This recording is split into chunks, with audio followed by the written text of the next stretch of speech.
First of all, sir, thank you for your time. I wanted to ask you. I know it's a very obvious one, and we talk about it, but the movie is animated, and I wanted to ask you about that, about your incursion in that way of telling stories. Why now? It's basically the question. Oh, because of the story itself. I mean, it's not something that I wanted to do. I had the project long time ago for animation, but for some reason it was never the priority. And since this one, till this one, I always had other priorities. But this movie had to be done in animation, and so that's why I jumped into this ocean of problems. Well, speaking about that, as respected as you are, do you think that sometimes big festivals or awards look down on animation in a way, that they still consider it's a medium for kids or something like that? I don't know, maybe changing. I wouldn't say they look down, but I would say they put it in a case. Okay. So it's like animation. You have a special case for animation movie, and you can go for example, in the awards, you can go for best script, best music, and animation, and that's it. They will never vote for other categories like sound, for example. Mm-hmm. But sound in animation is not only very important, but it's also very creative, because you start from scratch. There's no sound at the very beginning, so you have to create everything in sound. And I think people don't look, because there's no microphones on set, there's no set, they don't think there's a work on the sound, there's no production design, there's no directing, there's no I think they're not used to that, but actually it's animation are movies exactly like other movies. But when you talk even with journalists, they say, for example, compared to a normal fiction, but animation is a fiction as well, or normal movies, so I'm not sure they look down really, but they really put it in a case. Mm-hmm. Besides the theme of the film, which is very critical to the core of the story, what would you say it was the main challenge here in order to tell the story that you wanted to tell? Well, so if we don't talk about the story itself, at least we can talk about the tone of the story, and it has to be the design. I would say is semi-realistic, realistic in the sense of it has to respect perspective and anatomy, which is not always the case in animation movie, and it was very difficult to keep that quality, because you work with a lot of animators, drawers, and they don't know. All of them are not very comfortable with anatomy and perspective. It's very difficult. You have to learn it, and also the tone had to be sober. The way the characters had to act. It's not like cartoonesque. It had to be very sober in a very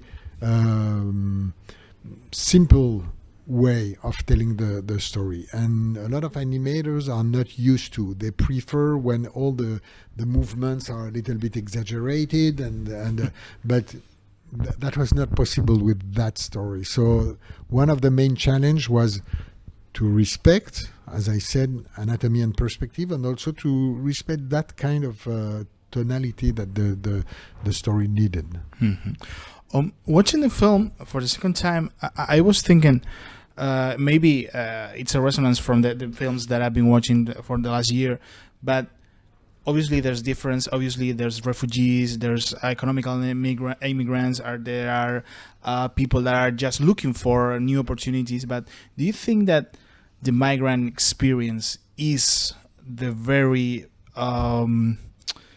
the most important topic nowadays. It's the very theme that defines cinema nowadays, the migrant experience.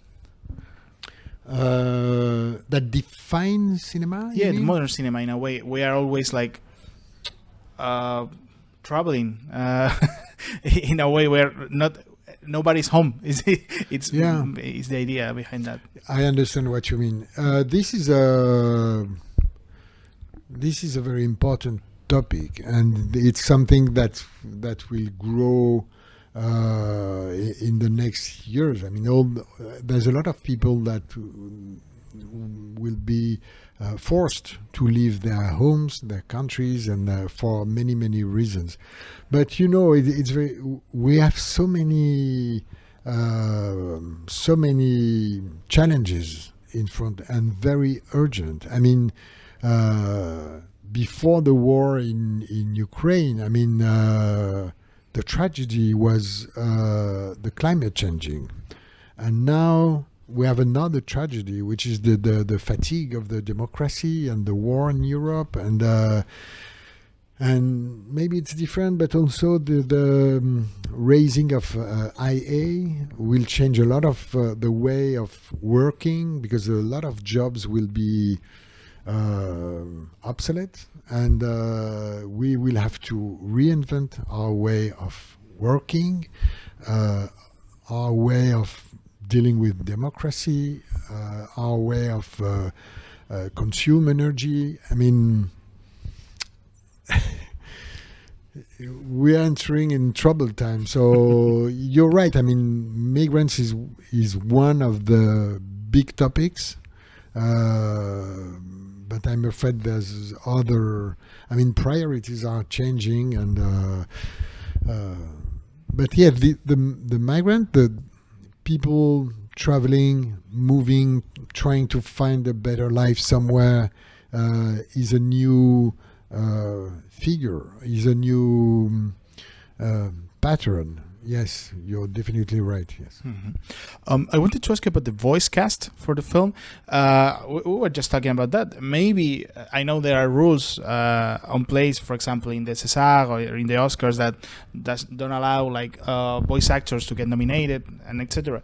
But how important was to find the right voices to tell this story? Because I think that it's more important than in other animated films. Well, the book, and so after that, the book was written as a classic tale, and I wanted to respect that, and I tried to keep and to write some very literal dialogues, and not like common average dialogues. So I went for I tried to cast very, very good actors and stage actors, people who can make this kind of dialogue sound natural, and I've been very lucky. They all said yes in the very first time, and also the voice of the narrator has been done by Jean-Louis Trintignant.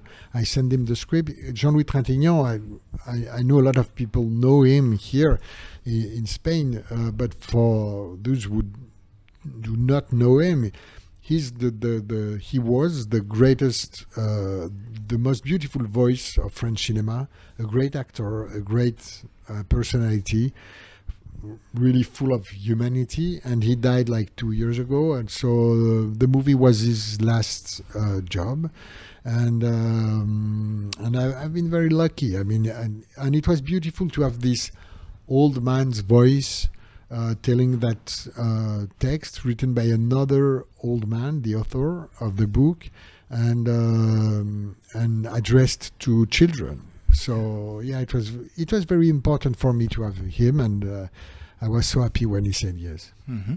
After more than half a year being side by side with the film, are you eager to move on to the next thing? Do you want to? Yeah. Yes. Yeah. I've been traveling for almost 1 year, because everything started in Cannes last year, and I did all the promotion tour in France, and then in all over the world.